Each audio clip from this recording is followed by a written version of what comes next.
boa tarde pessoal. Então nós vamos dar continuidade, né, ao curso de Física Básica 2, falando sobre um conceito bem legal. Eu gosto muito de trabalhar esse conceito, que é o conceito de equação de Bernoulli, que trata de fluidos em movimento, né? Já é um conceito de hidrodinâmica, assim como a equação da continuidade que nós vimos ainda há pouco.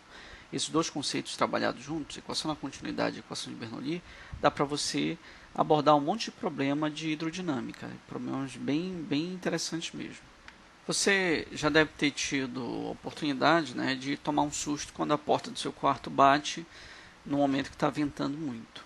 Então isso está relacionado, né, esse conceito aí da equação da continuidade, que relaciona diretamente a velocidade e a pressão, né? Por que a porta bate quando o vento sopra? Porque de um lado da porta a pressão vai diminuir com o aumento da velocidade causado pelo vento, né? E a gente vai ver isso com esse princípio agora. Então, a aplicação do princípio de conservação de energia mecânica ao escoamento de um fluido ideal leva à equação de Bernoulli, que é essa equação aqui, que é uma grandeza que se conserva ao longo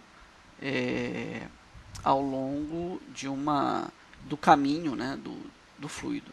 Então essa equação ela lembra muito aí a conservação de energia mecânica, porque ela tem um termo aqui relacionado à energia cinética do fluido, um termo relacionado à energia potencial e um termo relacionado a um trabalho externo causado aí pela ação de um gerador, e a gente vai ver com detalhes por quê. Então vamos voltar aqui a exemplificar um exemplo de uma tubulação, onde entra um certo fluido aqui sujeito a uma pressão de uma bomba d'água. Esse fluido ele vai ter que subir por uma encanação e chegar até um ponto mais alto. Se você analisar uma partícula desse fluido, uma molécula de água, por exemplo, você tem que ter em mente que essa molécula de água ela tem que obedecer a conservação de energia, assim como um objeto rígido qualquer tem que obedecer à conservação de energia. Então, essa molécula de água que sai desse ponto e chega até esse ponto, ela tem que ter a mesma energia mecânica, certo? E não só a mesma energia mecânica, mas uma energia também adicionada pela pressão da bomba d'água que está agindo. Então, a energia mecânica nesse ponto tem que ser igual à energia mecânica nesse ponto, né? A menos aí dessa diferença de pressão, tanto a pressão que está bombeando a água para cima, quanto a contrapressão devido ao fluido que já está aqui do outro lado. Desse lado de cá, tem uma quantidade de fluido no resto da tubulação que está empurrando, né, essa molécula de água no sentido contrário. Então, eu tenho forças externas aí que vão dar origem a trabalhos externos, né? Força que vai ser pressão vezes área, e aqui também uma força externa que é a pressão vezes a área da outra seção transversal. A variação da energia cinética dessa molécula de água tem que ser igual, né, à energia cinética no ponto 2 menos a energia cinética no ponto 1, onde o ponto 2 é o ponto mais alto e o ponto 1 é o ponto mais baixo. Ela pode variar? Pode. A energia cinética pode variar. A energia potencial pode variar. Mas essas variações elas têm que, somadas, obedecer a um princípio de conservação, né, onde o trabalho realizado pelas forças que agem no sistema tem que ser igual à variação da energia cinética total. Isso aqui é o princípio lá que você viu em Física 1, né? O teorema do trabalho e energia. O trabalho realizado por todas as forças que agem no sistema tem que ser igual à variação da energia cinética do sistema. E quais são as forças que agem no sistema, nesse caso aqui, nesse exemplo? São as forças gravitacional, que vão executar um trabalho, e a força devido à pressão na tubulação, tanto a pressão de entrada quanto a pressão de saída, né? Ou seja, a contrapressão aqui.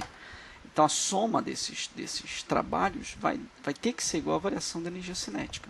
E essa variação de energia cinética vai ser a energia cinética da molécula de água no ponto 2 menos a energia cinética da molécula de água no ponto 1. Se você precisar de mais esclarecimentos a esse ponto, a gente vai tirar essas dúvidas na nossa sala virtual. A gente pode pôr aqui a massa sobre 2 em evidência, para ter esse termo, e lembrar, como nós estamos tratando com fluidos, nós vamos substituir a massa pela densidade vezes o volume. E vamos guardar essa informação e analisar agora o trabalho realizado pela energia potencial gravitacional, que, como nós sabemos, né, é mgh, a energia potencial gravitacional da molécula de água no ponto 2, menos a energia potencial gravitacional da molécula no ponto 1, aqui embaixo, vai ter que ser igual, colocando a massa e a gravidade em evidência. A massa e a gravidade, elas saem aqui do parêntese, né? Sendo que a massa vai ser a densidade vezes o volume, como nós já estamos trabalhando há algum tempo, certo?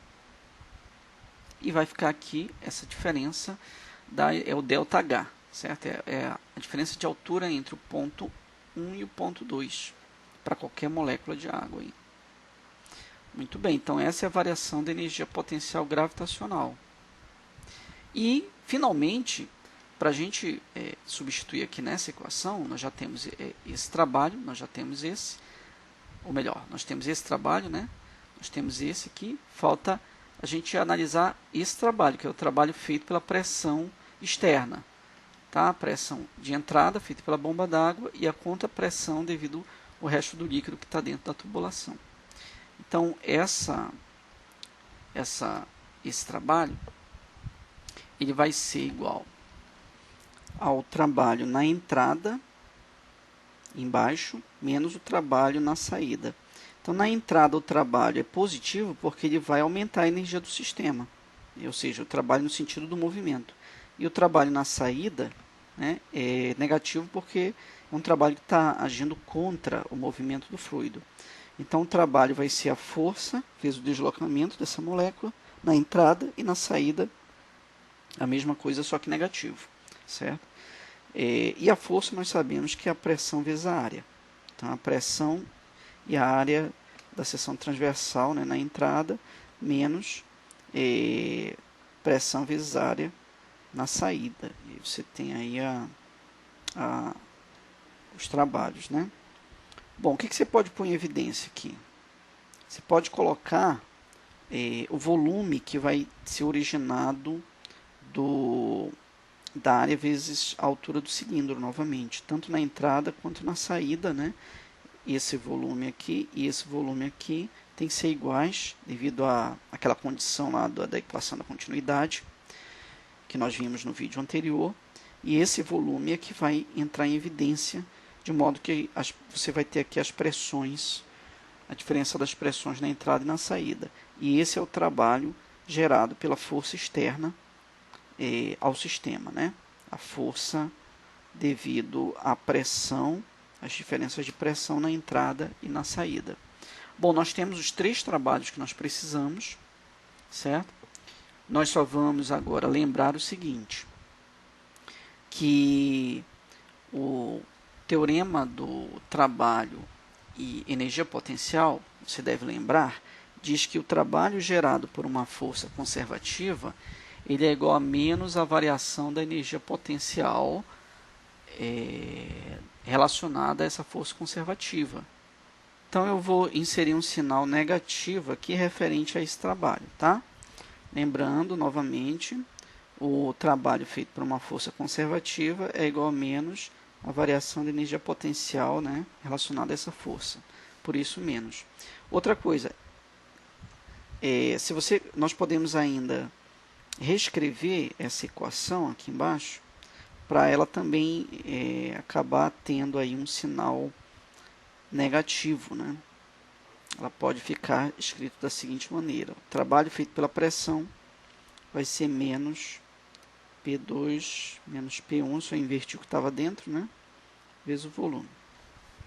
Então, eu tenho aqui 3 resultados. Se você não entendeu algum desses passos, volta o vídeo e assiste de novo, tá? Bom, agora nós vamos substituir lá em cima. Energia cinética tem que ser igual ao trabalho feito pelas forças externas ao sistema, né? Nós temos aqui a força, o trabalho feito menos o trabalho feito pela força gravitacional, o trabalho feito pela pressão externa, que é negativo, ou melhor, que nós escrevemos, invertemos aqui, né, para ficar negativo, e a variação da energia cinética. Tá? E aí, abrindo as contas, o que nós podemos eliminar aqui? O volume está presente nas três relações, então corta. E nós podemos multiplicar esses termos aqui, abrir, né, para aparecer aqui ρgh vezes y2 e ρgh vezes y1. Aqui também vai ficar menos P2 e menos com menos fica mais P1. E aqui fica meio de ρgh V2 ao quadrado e meio de ρgh menos V1 ao quadrado. Certo? Agora nós vamos isolar tudo que tem o índice 1 vai ficar para um lado e tudo que tem o índice 2 vai ficar para o outro lado. Né? Então, esse termo aqui ele vai para o lado de cá junto com esse termo aqui. Certo? Índice 2. E esse termo tem o índice 1 vai para o lado de cá. Certo? Então, nós encontramos como resultado uma grandeza que ela é igual em cada, ou melhor, a forma dela em cada ponto é a mesma, e ela também vai se conservar, ou seja, essa grandeza em cada ponto ela tem que ser igual, independente do ponto que você está escolhendo ao longo da encanação. Né? E essa grandeza ela vai ter um termo cinético, um termo potencial e um termo de trabalho externo. Tá? E essa é, então, a dita equação de Bernoulli, né? O princípio de Bernoulli, que diz que a pressão mais meio da densidade vezes a velocidade ao quadrado mais a densidade, gravidade, altura em que se encontra o líquido, isso aqui tem que ser constante, ou seja, tem que se conservar, tem que ser igual em cada instante que você está escolhendo aí para analisar. Da mesma maneira como a energia mecânica se conserva, essa grandeza aí ela vai se conservar, porque de fato ela é um tipo de energia, né? Ela está relacionada a um tipo de energia e a um tipo de princípio de conservação de energia. Então isso aí tem várias implicações. Dentre elas aquela que eu falei do exemplo da porta, por exemplo. Observa que a velocidade e a pressão, para que haja uma constante aqui, quando a pressão aumenta, a velocidade tem que diminuir, para que essa grandeza seja constante. Então, quando você tem uma porta que está aberta e o vento passa por esse outro lado aí da porta, a velocidade do vento aumenta bastante, de modo que a pressão cai. Tem que cair do lado onde o vento está passando.